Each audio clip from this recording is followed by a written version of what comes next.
Hello guys, welcome to my channel travel with Aayu में। तो guys, इस चैनल पे हम कम से कम बजट में ज़्यादा से ज़्यादा ट्रैवल करते हैं और आपको कहाँ से कहाँ तक जाना है, कैसे जाना है, कितना पैसा लगेगा, सब हम बताते हैं। तो गाइस स्टार्ट करते हैं। तो गाइस, घर से निकलते हैं हम 3:30 के आसपास कल्याण स्टेशन के लिए। वहाँ से हमारी ट्रेन रहती है खंडवा तक का। गाइस, अगर आप प्लान कर रहे हो तो टिकट जल्दी लेना, क्योंकि हमने 1 मंथ पहले टिकट लिया तब वो भी कंफर्म नहीं हुआ। तो हम कल्याण स्टेशन पहुंचते हैं, जनरल का 165 रुपीज़ का टिकट लेते हैं और खंडवा के लिए निकल जाते हैं। खंडवा पहुंच चुके हैं सुबह के 2:45, हाँ अप्रॉक्स 2:45 हो रहा है। और ये खंडवा जंक्शन, अब यहाँ से हम बाहर जाएंगे, देखेंगे कि बस वगैरह क्या मिलता है ओमकारेश्वर के लिए। तो गाइज, हम निकल जाते हैं खंडवा बस स्टैंड से ओमकारेश्वर के लिए।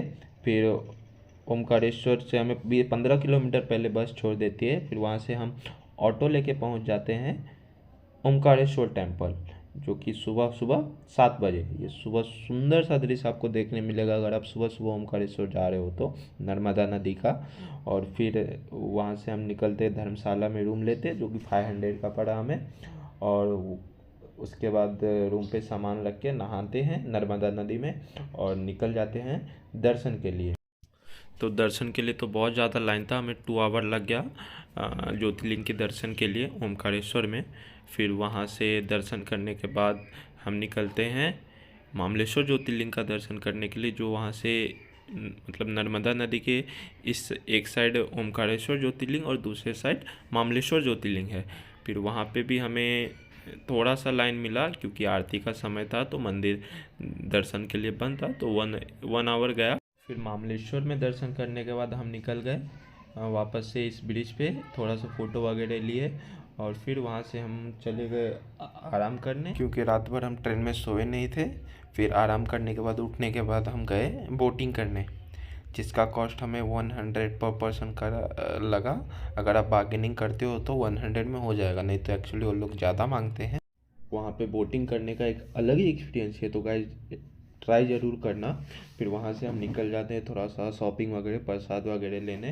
तो शॉपिंग वगैरह करने के बाद हम थोड़ा नाश्ता करते हैं और चले जाते हैं घाट के पास। और वहाँ पे बहुत सारी घाट हैं जहाँ पे आप टाइम स्पेंड कर सकते हो इवनिंग में, और बहुत सुंदर सा दृश्य देखने को मिलता है और सामने ओमकारेश्वर टेम्पल का। फिर वहाँ से निकल जाते हैं हम उज्जैन के लिए। ओमकारेश्वर बस स्टैंड से उज्जैन तक का आपका टिकट 220 का होगा बस का। फिर ओमकारेश्वर से निकलने के बाद 3 से 4 घंटे में हम पहुँच गए उज्जैन महाकाल। फिर महाकाल में हमें रात में रूम ही नहीं मिल रहा था, तो बहुत भागा दौड़ी करने के बाद हमें रूम मिला। और फिर हम नहा धो के निकल गए सुबह सुबह दर्शन के लिए। महाकाल में दर्शन के लिए बहुत ही लंबा लाइन था, लेकिन फिर भी हम लोग लाइन में लगे और दर्शन 1 से 1.5 घंटे में इजली हो गया। और वहाँ पे लाइन में लगने के बाद जो एक अलग ही वाइब थी वहाँ पे महाकाल के दर्शन के लिए, तो आप वीडियोज़ में देख सकते हो कैसे लोग महाकाल की जय जयकार कर रहे हैं।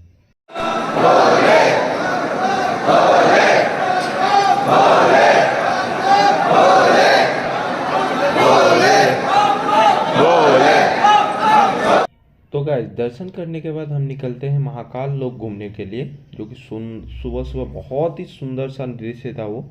और वहाँ पे घूमने के बाद हम थोड़ा सा जाते हैं रूम पे, आराम करते हैं और फिर 10 बजे के आसपास निकल जाते हैं काल भैरव के लिए। और अगर आप काल भैरव सुबह सुबह ही, मतलब महाकाल का सुबह दर्शन करने के बाद निकलते हो तो बहुत ही सही रहेगा।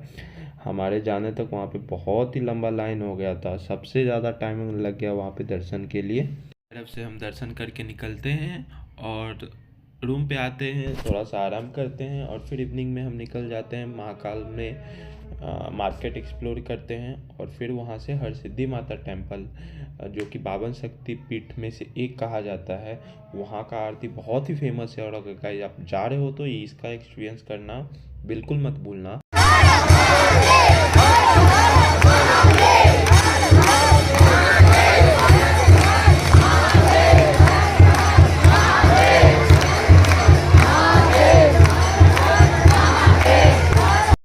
आरती देखने के बाद हम निकल जाते हैं उज्जैन स्टेशन के लिए।